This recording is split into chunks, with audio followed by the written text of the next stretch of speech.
Thank you, Mr. Haynie. Your response, Judge Lincoln? Well, once again, my opponent says I've done stuff without naming any specific roads. But what I have done is a few years ago when the oil prices were fluctuating and it was not fair for some people to be paying one price to another, I set the chip seal per mile at $20,000 per mile. Now, everybody does not pay because we have a program where we pave a half mile in front of the cemeteries in White County. Judge Parrish started this program, and I've continued that program.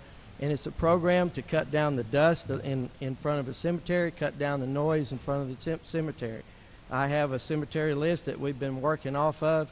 We did 3 cemeteries last year, which nobody paid anything. Our state aid jobs are roads where the residents do not pay. That is funds from state aid, and there's certain stipulations for state aid. They have to meet certain requirements for state aid. And such as Blackjack Mountain is a state aid project. Russell Mountain Road is a state aid project. Romance Road is a state aid project. Those are all roads way away from the city of Searcy, but they qualified for state aid. So those residents don't pay. I'm not sure which roads that Mr. Haynie is referring to that have chip seal that are not county roads. But in order to be chip sealed by the county, it has to be in the county system. Now, we have helped and partnered with some cities to help cities. The city of Searcy, city of Ball Knob, city of BB, city of Latona, the city of Rosebud, and I could go on and on, city of Higginson. When a city asks us if we can help them, we try to help them because after all, they are part of White County. Their residents pay White County sales tax, White County road tax. So I try to help the mayors, try to help all the residents of White County. Thank you, Mr. Haynie. I agree with trying to help everybody in White County that you can, but I think you need to help your residents and rural people before you go to bringing county equipment and man hours into a city. Cities have their own budgets. They get grants. I can give examples in the closing. Or will give examples in the closing about roads that have been done that hadn't been charged for, but the people in the county are the ones that's suffering. I mean, it's just the bottom line. That's you know, I plan on doing several things, but my main priority is roads. Thank you, Mr. Haynie. Next question is for you, Judge Lincoln. In 2011, the citizens of White County voted down a proposed tax, some revenue of which was to go towards the construction of a new bypass and some to economic development. Your office came under quite a bit of scrutiny after that election for the way that your office promoted the tax. Do you stand by that tax and the way that your office promoted the tax? And is there anything that you would handle differently if you had to do it over again? And Mr. Haynie, in your response, please speak to your thoughts on the tax and how you would have handled that situation as the county judge. Judge Lincoln? A couple of years ago, we had an initiative by Governor Beebe, and that was to develop a strategic plan. Every county in the state of Arkansas was to develop a strategic plan based upon economic development and education. We developed our strategic plan. It's called Advancing White County, and there are 5 areas in this strategic plan. One of those areas is infrastructure. In the plan, the bypass is discussed in this plan, making that a priority to complete. When we were approached by the Highway Department concerning this plan, we were given a golden opportunity to move a 3-phase program into 1 phase if we would partner with the Highway Department with $6 million. They contacted me, the county judge, and then Mayor LaForce of the city of Searcy. We agreed that this was a worthwhile project. It's been part of the Searcy master plan for 20 years. So when we began to deliberate how best to raise the money, I wanted to fulfill what's in Advancing White County, and that is to bring the whole county's infrastructure forward. The only way to do that was to have a county-wide tax in which all 16 cities would have benefited, plus the county road system. I stand by the effort that we put forth. I stand by the way that we promoted the tax. It is not against the law to promote a tax. And why would you want to ask the people to vote for something that the county judge wasn't willing to go out there and promote? So I stand behind the tax. I think it still was a good tax. I think it would have moved the whole county forward, all 16 cities, plus the rural area. Thank you, Judge. Mr. Haynie? Ladies and gentlemen, I have had no problem with the bypass, the southern bypass, as we call it, from 36 to 13. I've never had a problem with that. Number one, it was paid for. It wasn't going to cost taxpayers anything. I did have a problem with a north bypass because I don't see the traffic load that would justify it.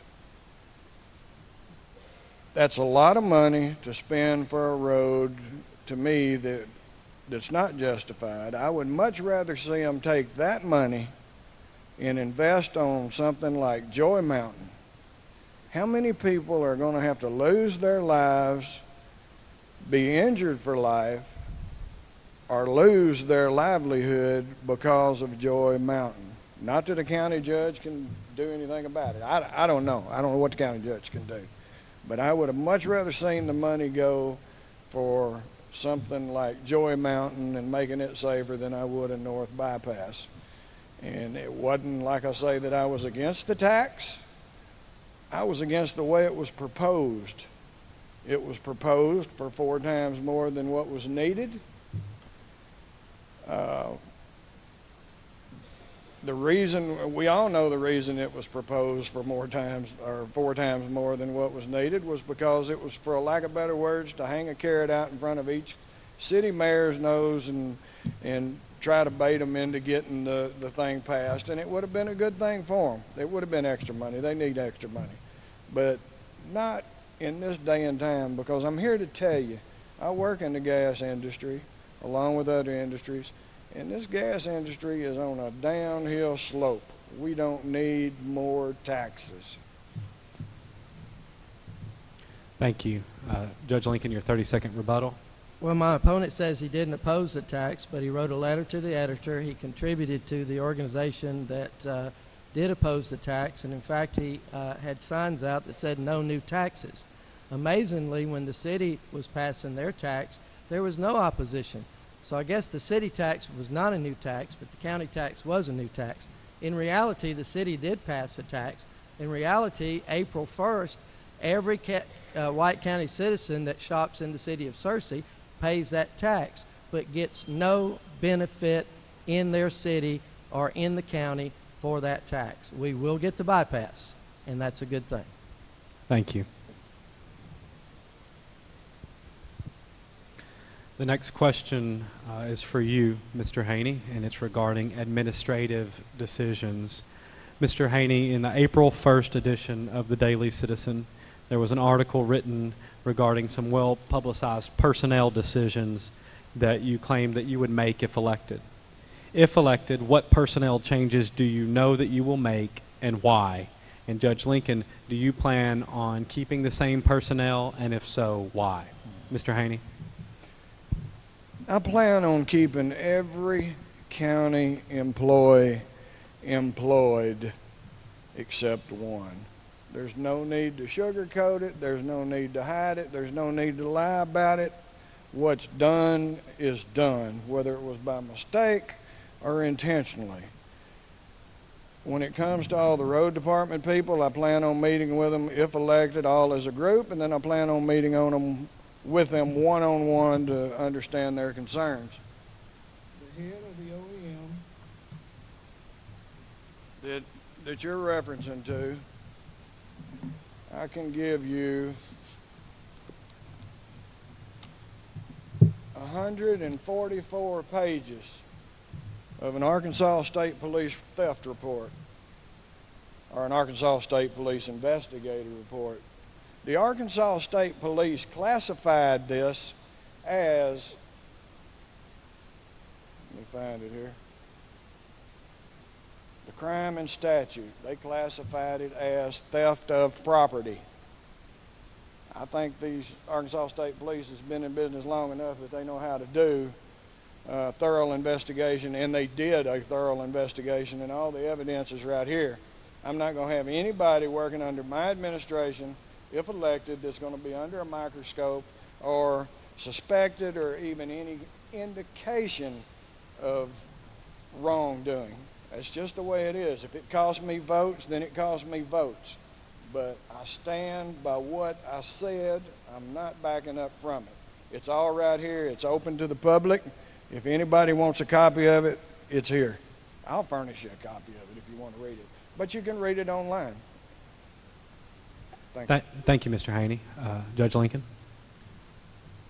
Thank God we live in a country where there is innocence until proven guilty. And the state police report ended by saying that there was nothing missing from the county. I don't know what Mr. Haynie's definition of theft is, but nothing missing from the county does not equal somebody stealing something. We have a set of checks and balances. The individual that was working with Miss Jenkins, that was her safe gap person, did not even bring those charges to her attention until a year later, and then did not bring them to Miss Jenkins, did not bring them to me, but took them to Mr. Haynie. Now, I don't know why someone who works for Tamara Jenkins as an assistant and works for the county judge as an OEM assistant director would not bring that to the county judge in his attention, but instead took it to a citizen, and then Mr. Haynie took it to the state police to launch an investigation. Bottom line, there were no charges filed. The prosecutor pressed no charges, and I think Mr. Haynie used the word mistake or intentional. If it was a mistake, which I believe it was, aren't we entitled to correct our mistakes? So I stand by my decision, and if I am reelected by the citizens of White County, I will not be dismissing anybody in my current administration. Thank you, Judge. Mr. Haynie, your 30-second rebuttal. If this were a mistake,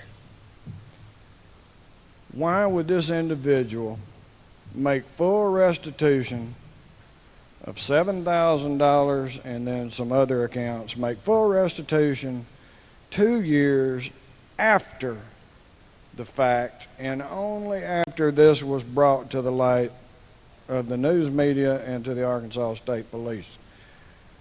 I turned it over to the state police. The information was brought to me, and I hope that everyone in this audience, if someone brought something to you and you thought it was a crime, you would turn it over to the proper authorities. That's what I did. My statement's in here also, and it's very short and sweet. I received the information, I turned it over to the prosecuting attorney and the state police. End of story. Thank you. Thank you.